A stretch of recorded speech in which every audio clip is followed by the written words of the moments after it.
Vegas is more like a tale of two cities, one complex and expansive, and the other loaded with frustrating and sometimes crippling bugs. Make no mistake, this is an outrageously buggy game with major technical problems across the board. And yet it's amazing that in spite of some pretty raunchy issues, that it still manages to be totally fun in spite of it all. It isn't as good as Fallout 3 by any stretch, yet fun quests, cool action, and a new faction system makes it occasionally extraordinary. There's a lot of flexibility in Fallout New Vegas, and it's a comfortable fit for anyone that enjoyed Fallout 3. The problem is that with great flexibility comes great flaws. You will come away from New Vegas both excited by its ambitions and let down by all the things that broke during your journey. New Vegas was almost incredibly special. Instead, you'll have to settle for simply a very good role-playing game that didn't quite reach its potential. Thanks to a good doctor in the Nevada wastelands, you're back on your feet after a brutal attack.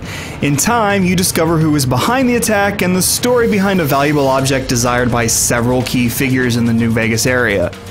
The story isn't as good as Fallout 3's, and it doesn't come with as many memorable moments. However, you can wrap it up in so many ways that you might be in awe. However, the coolest stuff is in the side missions. As you traverse the post-apocalyptic desert, you encounter a creepy cult of ghouls, a formal society with a history of cooking things they shouldn't, a vault overrun with plant life, and a robot anxious to perform certain, acts upon you. There's a lot more to do in Fallout New Vegas than in Fallout 3, and in many cases you still get a good number of ways to complete your goals.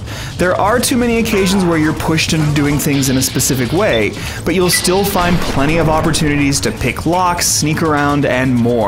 The good stuff has emotional impact, and the voice acting and writing are quite good for the most part, if a bit dry, so you will find yourself getting involved. Hey, slow down. I don't like the look of some of those men ahead. The faction system is probably Fallout New Vegas' most noteworthy feature.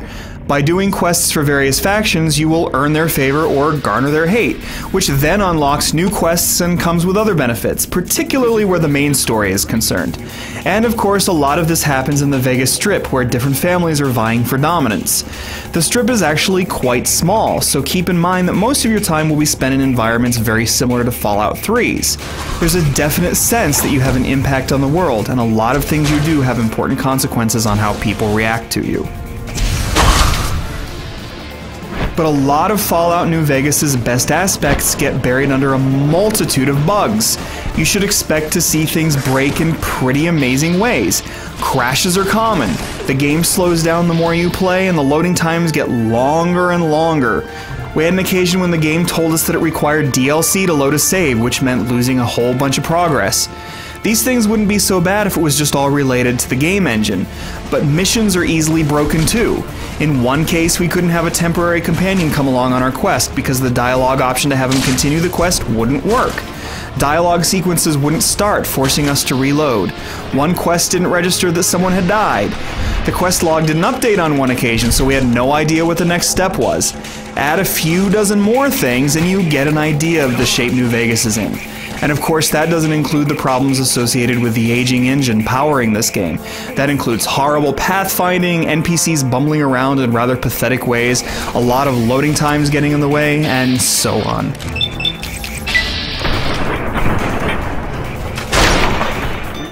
But make no mistake, this is still a really good game that has some wow moments. Some of the surprises, like an assassin that chases you around a casino when you're unarmed, aren't really that good. And in a lot of cases, it's unclear whether those things are meant to happen or whether the game is just wigging out on you. But as you might guess from its predecessors, you'll still stumble on really excellent things from time to time when you wander around. You'll initiate fun quest sequences when you roam about and talk to people. You'll also encounter a lot of cool enemies to fight, from flies and ghouls to deathclaws and hulking foes that can go invisible. The real-time shooting and punching is as awkward as it was in Fallout 3, but the VATS targeting system still results in plenty of gory and satisfying kills.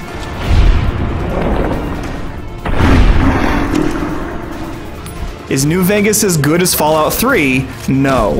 But it does give you more to do, and it's much more elaborate. In a game this complex, things are bound to break down, but you probably weren't expecting things to break to the extent that they do in New Vegas.